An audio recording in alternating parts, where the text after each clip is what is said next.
Nouvelle vidéo consacrée à Broker Cloud. Alors cette fois-ci, nous allons nous attaquer à la zone paramètres. Donc cette zone, on en a un peu parlé lors de la vidéo intro, ok. Et on va aller un peu plus dans les détails. Donc je me déconnecte. Voilà, vous vous connectez à Broker Cloud de cette manière-ci. Ok. Donc j'allège un petit peu la fenêtre. Les paramètres se trouvent donc ici. Alors les paramètres en Broker Cloud ne sont pas réservés aux spécialistes de l'informatique. Okay, ils sont conçus de manière le plus simple possible pour que tout le monde puisse les utiliser. Et c'est vraiment le but. Donc comme on l'a vu, dans les paramètres, vous avez toute une série de paramètres utilisateurs. Je pense assez simple à comprendre. Vous pouvez changer votre profil ici, et modifier les données que vous voyez, y compris la photo. Vous pouvez modifier le mot de passe. Ça, c'est pour la partie téléphonie sur Internet. Les comptes Office 365 avec les boîtes email et les accès aux boîtes email de votre boîte email, y compris l'accès à votre calendrier. Donc ça, j'en ai parlé durant la vidéo intro 1. Ok. WebDAV, ça, il faudrait que je fasse une vidéo à part, parce que c'est particulier. Le WebDIV, le MyFaro, ok, ça c'est ce qu'on avait déjà vu. Hein. Ok. Alors, c'est pas le plus important. Le plus important se trouve ici. Vous voyez qu'il y a aussi un onglet Bureau et surtout un onglet Texte standard. C'est surtout ça qui est très important. Alors, pour les paramètres du bureau, il y en a certains que la plupart d'entre vous ne vont pas aller modifier. Hein. Profil du bureau, par exemple. Bon, ok, une fois que c'est fait. Hein, ok, il n'y a plus rien à faire. Par contre, là où vous risqueriez d'aller travailler, ce sont dans les champs utilisateurs. Alors les champs utilisateurs, eh bien ce sont effectivement, je retourne ici dans une autre fenêtre, ce sont tous ces champs spécifiques qu'on retrouve ici en fait. Okay, et qu'on retrouve dans la fiche client, information générale, eh bien ils sont également ici, voilà. Voilà, et ils se retrouvent modifiés, voilà, ils se retrouvent ici. Okay. C'est ça les champs utilisateurs. Voilà. Et donc, mais ici, ce sont tous les champs qu'on a créés. Alors, je vous rassure, pour un client normal, généralement, les gens ne créent pas autant de champs. Ok. Celui-là, je vais le supprimer. Hop, on va supprimer celui-ci. Voilà. Donc là, on a tous les champs qui ont été créés. Okay. Si je veux en modifier un, ben, admettons, je vais en choisir un. Client VIP, voilà. Ou client difficile, voilà, je vais modifier celui-là. Modifier. Euh, Voilà, non, client difficile, c'est un menu déroulant. Ok. Je peux modifier ce que je veux, attention, sympa. Euh, euh,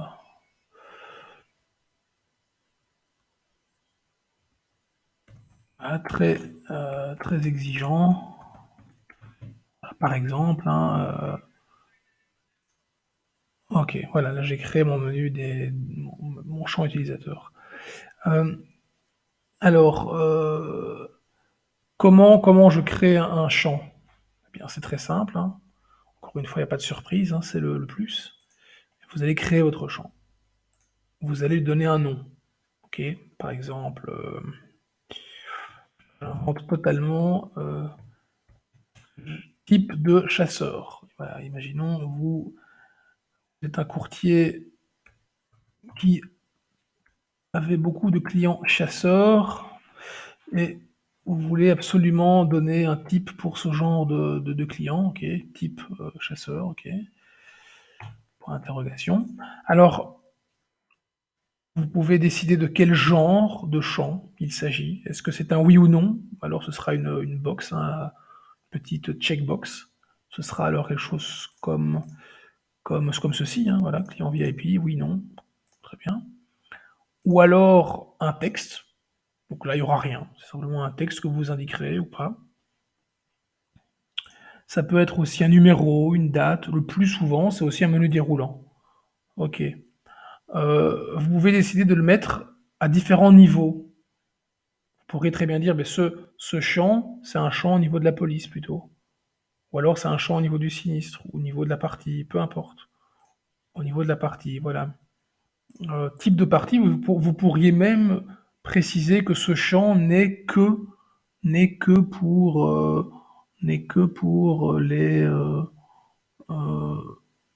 les prospects, par exemple, voilà. Donc vous pouvez aller assez loin, préciser à quel niveau vraiment vous voulez voir ce type de champ. Alors, option du menu, bon chasseur, voilà, un bon chasseur. On va ajouter une deuxième, mauvais chasseur. Et enfin, voilà, pêcheur, voilà. Attention à mes bêtises, voilà. Hop, sauvegarder. Et voilà, mon champ est fait. C'est aussi simple que ça. Vous voulez les supprimer? Eh bien, très bien, on va le supprimer. Moi, je vais supprimer celui-ci, par exemple. Hop, voilà, supprimer, boum. Voilà, c'est fait. Alors, ok, le champ est fait, très bien. Où est-ce que ça se matérialise? Eh bien, je vais retourner chez mon client, hein, ici. Ok, là, je vais simplement rafraîchir la page et vous allez voir que ce champ, normalement, va apparaître ici. Voilà, type de chasseur. Eh bien, lui, c'est un bon chasseur. Voilà, sauvegarder.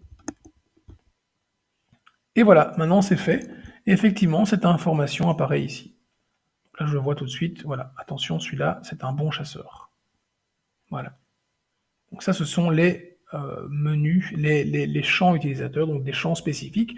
Donc en gros, c'est une possibilité de vous permettre de créer une donnée structurée, tout à fait personnalisée par rapport à ce que votre bureau a besoin. Parce qu'après, cette donnée, comme elle est structurée, ben, vous pouvez la réutiliser de plein de manières possibles. Alors, qu'est-ce qu'on a également? On a également les flux.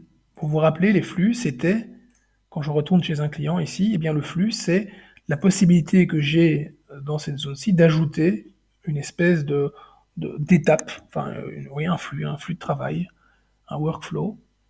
Donc, je vais en choisir un autre. Analyse client VIP vie. Voilà, là, j'ai plein d'étapes. Ok, j'ai pris des exemples concrets, hein, parce que pour ce genre d'analyse, ben, c'est bien d'avoir une espèce de checklist. Ok, d'accord, il faut faire l'état des lieux, ensuite il faut faire son profil de risque, et ainsi de suite, l'analyse des besoins. Et ce flux, ben, il se crée ici. Et donc c'est le conseil que je peux donner aux courtiers, ben, à un moment donné, de profiter du changement vers Broker Cloud pour décider d'une manière commune de travailler. Et décider, ok les gars, à partir de maintenant, pour les analyses vie, eh bien on procède de cette manière-ci. Et donc on crée un flux. Avant de créer un flux, il faut créer des étapes. Ici, on en a toute une série. Alors l'étape, c'est très très simple, encore une fois, hein, c'est jamais une grande surprise. Le plus, et je crée une étape. Étape 1, oui, oui, je peux mettre ça. Donc étape euh, téléphoner client, voilà, téléphoner. Voilà. Ensuite,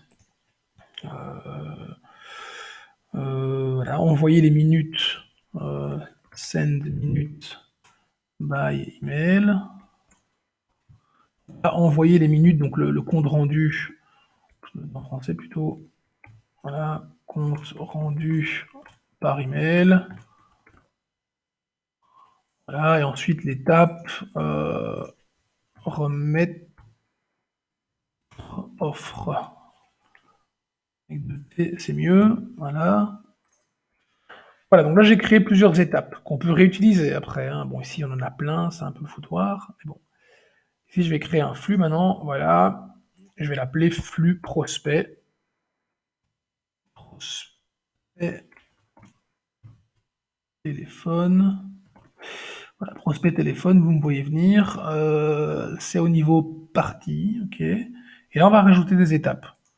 Donc là, je vais rechercher l'étape. Qu'est-ce que j'avais dit? J'avais dit téléphoner, c'est ça?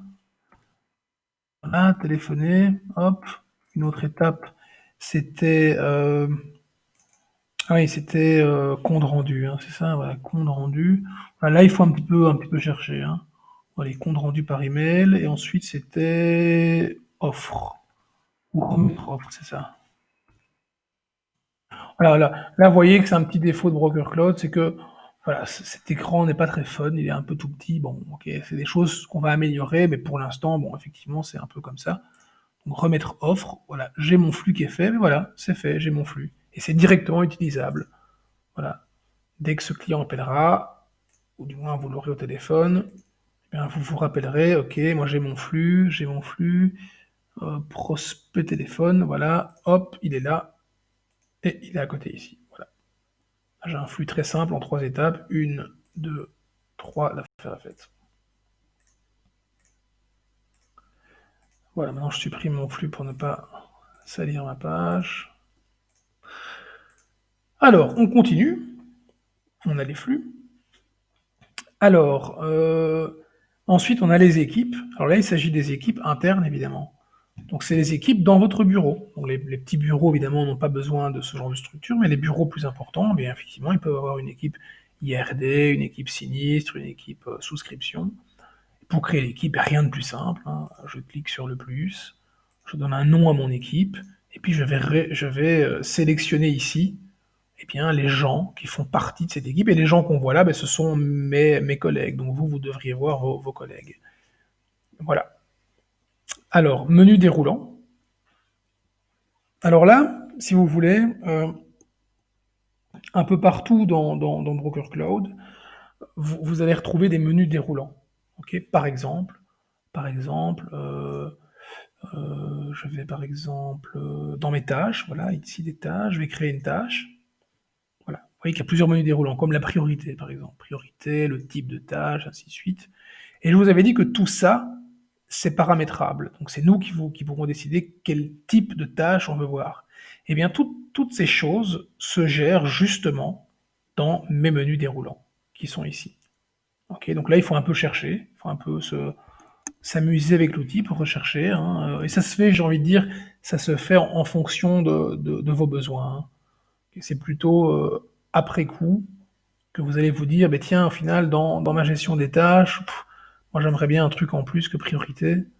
C'est pas assez, c'est pas assez clair pour moi, donc c'est justement ici que vous gérez ce genre de choses. Par exemple, quand vous créez des rendez-vous, ben, vous avez des catégories de rendez-vous. Ok. Alors, là, il y a une chose très importante à mentionner, c'est que au niveau des menus déroulants, vous avez toute une série de menus déroulants qui sont créés par défaut. Donc, dans Broker Cloud, vous avez ces menus déroulants qui sont là et qui resteront là. Pour ces menus déroulants, vous n'avez pas d'action possible. C'est-à-dire qu'ils sont créés et vous ne pourrez rien faire. Okay, ils sont traduits en néerlandais et en français.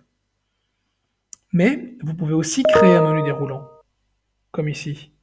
Hop, je crée un menu déroulant, voilà. Je décide où il apparaît. Ben moi, je veux qu'il apparaisse, voilà, type de partie, peu importe, ça vous donne. Et ces menus créés de toutes pièces, alors là, vous avez une action possible qui est modifier, supprimer. Okay, donc ça, il y a une distinction entre les deux.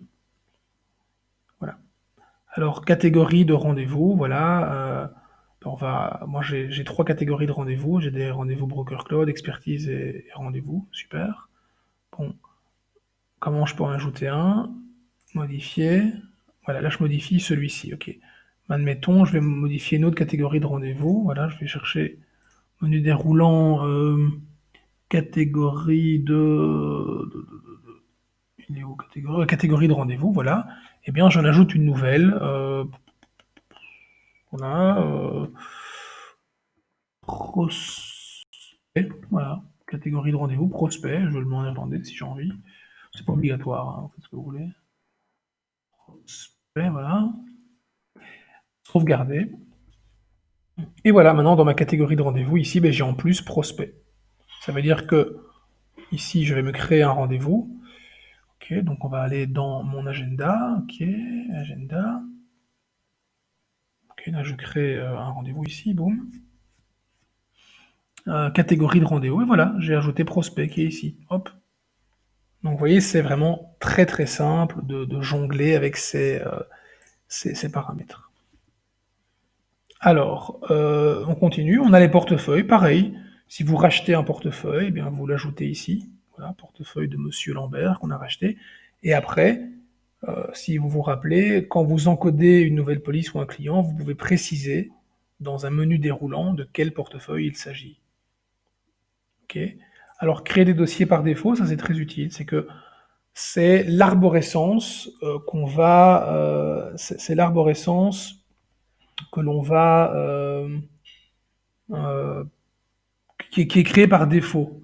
Donc, dès que vous créez un nouveau client, par exemple, eh bien, par défaut, vous aurez à chaque fois, d'ailleurs, on le voit ici, hein, je vais chez un client, hop, voilà, toujours le même, les fichiers, eh bien, par défaut, oui, là, je les ai modifiés, c'est pas un bon exemple, quoique, ah oui, non, non, non, non. Ok. Ok, effectivement, c'est ça. Voilà. Je m'étais trompé. Donc, effectivement, je retourne dans mes paramètres. Désolé, voilà. Donc, vous voyez que moi aussi, je dois un peu chercher parfois, mais c'est toujours très très simple. Donc, créer le dossier par défaut. Voilà. Donc, on va regarder au niveau partie. Qu'est-ce qu'on a? Donc là, vous voyez que bien sûr, c'est beaucoup trop large ici. Donc, je vais voir au niveau partie, hop, et par défaut, ben, j'ai tout ça. Donc, quand je crée un client, bon là, c'est pour des raisons de démo qu'on a tout ça. Mais euh, quand je crée un client, mais par défaut, j'aurai toute cette arborescence de créer. Et c'est à vous de décider, hein. Généralement, typiquement, vous allez retrouver les arborescences que j'imagine que vous allez retrouver, c'est typiquement une zone MIFID, une zone offre, une zone document confidentiel peut-être. En tout cas, dans ces paramètres, vous pouvez créer par défaut toute l'arborescence qui va se retrouver dans chaque client, et j'ai envie de dire à chaque niveau. Parce que là, vous avez... oh là, je fais une petite erreur, voilà. Paramètres. Vous voyez que parfois, utiliser les flèches, c'est pas toujours efficace. Ok, mais bon. Voilà, donc par défaut. Voilà, donc je peux créer des dossiers par défaut au niveau police aussi. Donc si je rentre dans police, ben voilà, là j'ai MIFID, voilà, j'ai d'autres éléments en néerlandais. Si je veux en créer un, ben c'est très simple, je crée un répertoire par défaut. Voilà, donc je m'arrête ici, c'est suffisamment long, mais après on reprendra avec le reste.